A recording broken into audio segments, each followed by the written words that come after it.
Hello friends, मैं निशा, medical and health academy.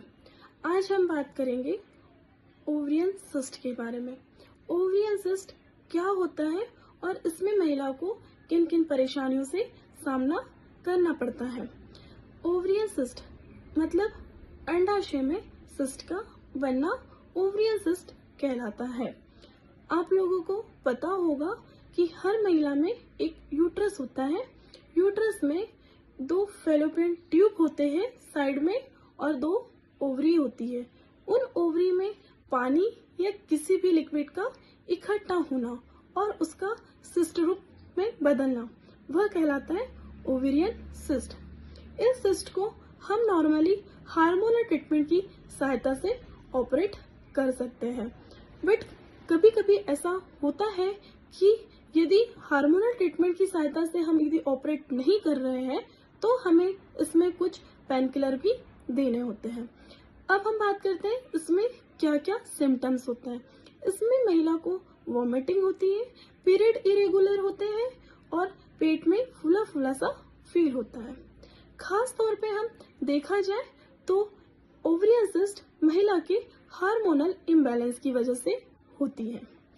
आप लोगों ने देखा होगा कि डॉक्टर महिला को प्रेगनेंसी रुकने के लिए या बच्चा रुकने के लिए कुछ मेडिसिन प्रोवाइड करते हैं। उन मेडिसिन की वजह से भी महिला को ओवेरियन सिस्ट होने के चांसेस होते हैं। और जिस महिला के पेल्विक में कहीं सिविल इन्फेक्शन यदि हुआ हो तो उन महिलाओं को ओवेरियन सिस्ट होने के ज्यादा चांसेस होते हैं। ओवेरियन सिस्ट की अलग अलग वैरायटीज होती है। इसमें सबसे फर्स्ट है फॉलिकुलर सिस्ट। इसमें कई फॉलिकुल एक साथ ग्रो करते हैं और उसमें से एक फॉलिकुल से अंडा बाहर निकलता है।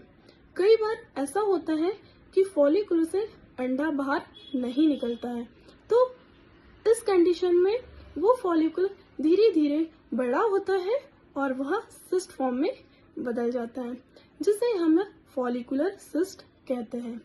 इस फॉलिकुलर सिस्ट को हम हार्मोनल ट्रीटमेंट की सहायता से ऑपरेट करते हैं या कभी कभी यह अपने आप भी ठीक हो जाती है। सेकेंड है कॉर्पस लुटियल सिस्ट। इसमें क्या होता है, मैंने अभी कुछ देर पहले आपको बताया था कि फॉलिकुल से अंडा बाहर निकलता है। जो अंडा बाहर निकलता है उसे हम कहते हैं कॉर्पस लुटियल, और उस कॉर्पस लुटियल में किसी लिक्विड का बनना, जमा होना या इकट्ठा होना, उसे हम कहते हैं कार्पोस लुटियल सिस्ट।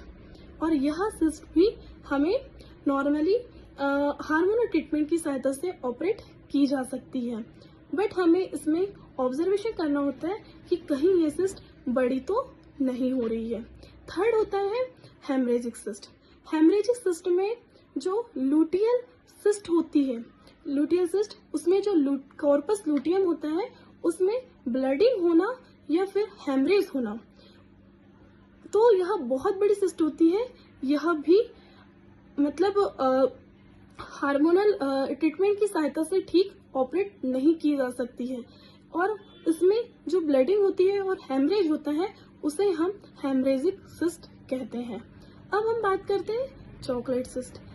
इन्हें चॉकलेट सिस्ट इसलिए कहा जाता है क्योंकि यह ब्राउन कलर में होती है और चॉकलेट रूप में ब्राउन कलर की होती है, और इस सिस्ट को भी हम हार्मोनल ट्रीटमेंट देते हैं, बट यदि ये हार्मोनल ट्रीटमेंट से ठीक नहीं होती है तो इन्हें दूरबीन की सहायता से हमें बाहर निकालकर ऑपरेट किया जाता है। अब आता है डर्मोइड सिस्ट। डर्मोइड सिस्ट एक प्रकार की बहुत बड़ी सिस्ट होती है। इसे भी हमें कोई हार्मोनल ट्रीटमेंट नहीं देते हैं, इसे हम दूरबीन की और सर्जरी की सहायता से ऑपरेट किया जाता है। अब हम बात करते हैं ओवेरियन सिस्ट को कंट्रोल में रखने के लिए महिला को एक्सरसाइज करना बहुत जरूरी होता है और हेल्दी डाइट